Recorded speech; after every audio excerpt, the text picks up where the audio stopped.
spună astăzi despre scăderea numerelor naturale de la 0 până la 31 prin numărare. De data aceasta, fiind vorba despre scădere, vom număra înapoi. De exemplu, 25 minus 3. Dacă scad 3 din 25, adică 1, 2, 3, le dau la o parte. Numărul pe care îl voi obține aici, rezultatul, cum crezi că va fi? Mai mare decât 25 sau mai mic decât 25?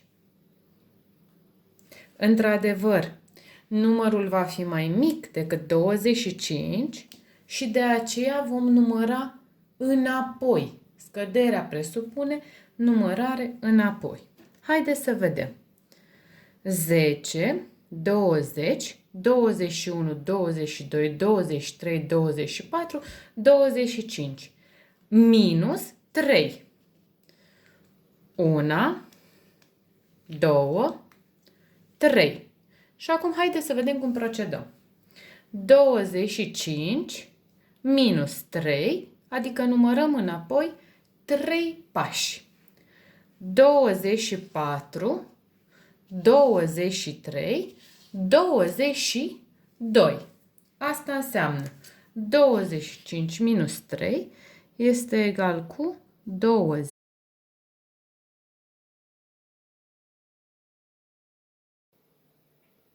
Propun să continuăm și să mai facem încă o scădere cu ajutorul materialului. Vreau să vedem câte elemente are prima mulțime și le numărăm. 1, 2, 3, 4, 5, 6, 7, 8, 9, 10, 11, 12, 13, 14, 15, 16, 17, 18, 19, 20, 21, 22, 23. Scriem numărul 23 minus, vreau să scad 4. Egal. Deci 1, 2, 3, 4. Pe acestea le voi da la o parte. Și haideți să vedem. 23, 22, 21, 20, 19. 23 minus 4 este egal cu 19. Putem să încercăm și altfel. 23 și vreau să scad 4. 1, 2, 3, 4. Scriem numerele .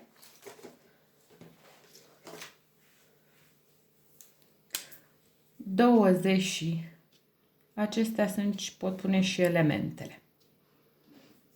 22,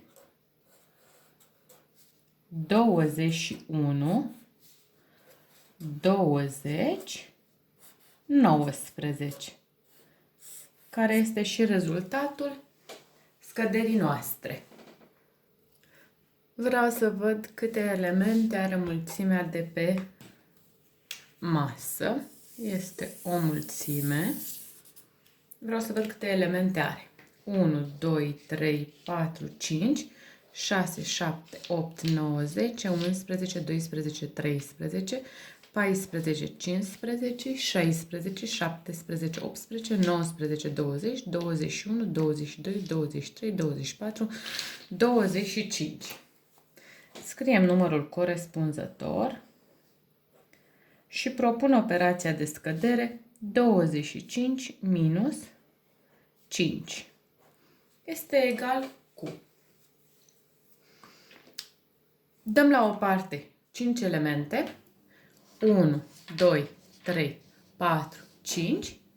Numărăm câte ne-au rămas în interiorul mulțimii și acesta va fi rezultatul. 1, 2, 3, 4, 5, 6, 7, 8, 9, 10, 11, 12, 13, 14, 15, 16, 17, 18, 19, 20.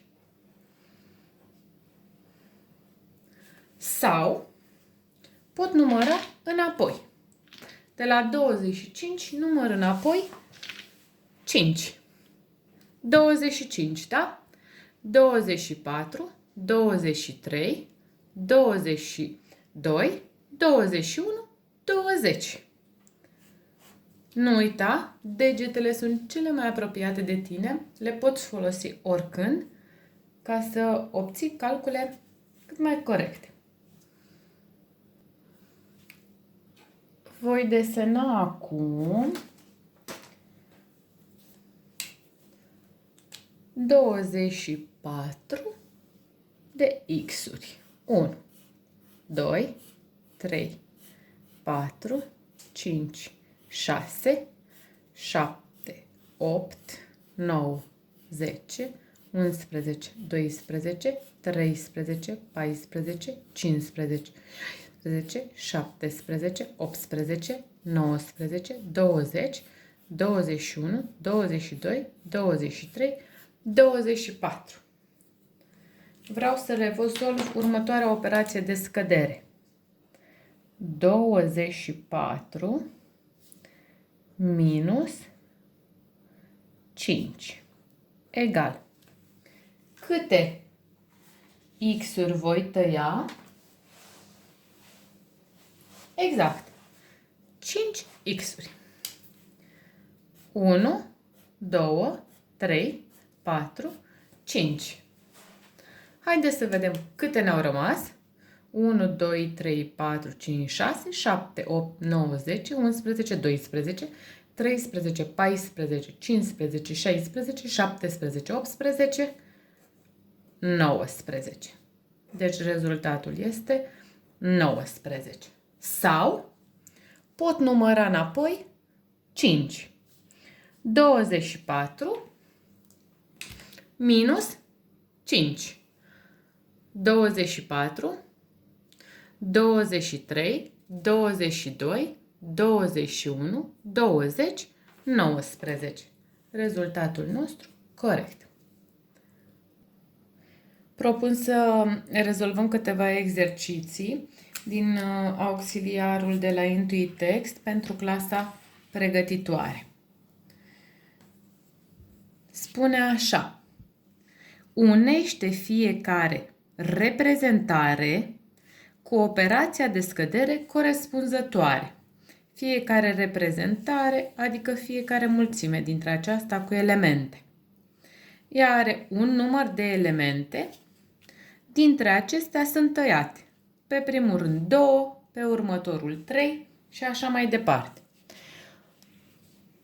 Primul pas. Numărăm câte elemente are mulțimea.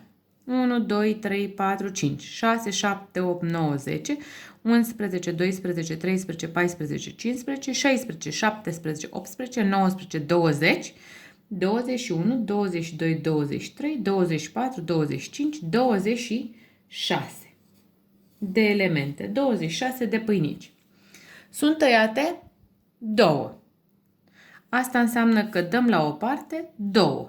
Și operația potrivită este 26 minus 2. 16 minus 2, nu. 26 minus 2. Haideți să numărăm înapoi, să vedem care este rezultatul. 26 minus 2. 26, 25, 24. Rezultatul corect este 24. Observ că a doua mulțime are același număr de elemente ca prima. Și atunci 26. Sunt tăiate 3. Asta înseamnă că operația noastră de scădere este 26 minus 3. 26, 25, 24, 23. Următorul exercițiu, acesta, ultimul, vreau să-l desenezi tu pe o foaie de hârtie, să scrii operația de scădere corespunzătoare și să o rezolvi. Nu trebuie să desenezi neapărat pâinici. Poți desena X-uri, floricele, ceea ce ți este ție cel mai ușor. 2. Barează pentru a rămâne atâtea elemente cât îți indică rezultatul scăderii. Completează numerele care lipsesc. A bara înseamnă a tăia. Uite așa. Barează tot atâtea elemente cât îți arată, cât îți indică, barează pentru a rămâne atâtea elemente cât îți indică rezultatul scăderii. Numărăm câte prăjituri sunt. 1, 2, 3, 4, 5, 6, 7, 8, 9, 10, 11, 12, 13, 14, 15, 16, 17, 18, 19, 20, 21, 22 și 24. Observăm că este același număr ca aici. 24, primul număr al scăderii. Cât trebuie să scad eu din 24 ca să rămână 22? Păi numărăm înapoi și când am ajuns la 22, vedem câte am tăiat. 24, 23, 22. Câte am tăiat? 1, 2. Haideți să mai facem unul împreună. Sunt 28 de croasante. Câte trebuie să tai din ele pentru a ajunge la 25? Numărăm înapoi și vedem. 28, 27, 26, 25. Haideți să vedem câte am tăiat. 1, 2, 3. Concluzie, 28 minus 3 este egal cu 25. Îți rămâne ție de rezolvat această parte din acest exercițiu? La fel, dacă ți-e greu să desenezi prăjiturele, poți desena X-uri sau orice altceva ți se ție mai ușor. Rezolvăm împreună și ultimul exercițiu. Bunica a scos din cuptor 28 de covrigi. Ea a dat nepoților 4 covrigi. Câți covrigi au rămas? Citesc încă o dată și vreau să fii atent la numerele pe care le auzi. Bunica a scos din cuptor 28 de covrigi. Ea a dat nepoților 4 covrigi. Câți covrigi au rămas? Câți covrigi a scos bunica din cuptor? 28. Câți covrigi a dat nepoților? 4.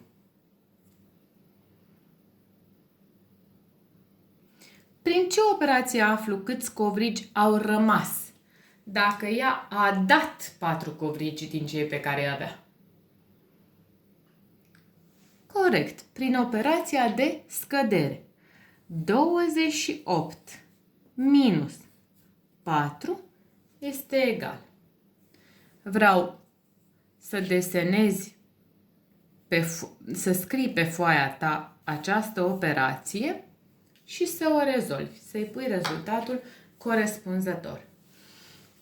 Îți rămân ție de lucru cele 3 bucăți de exercițiu. Acesta și rezultatul. Și ca să-ți fie mai ușor, uite, mai pun câte un X. Acesta și acest rezultat. Succes!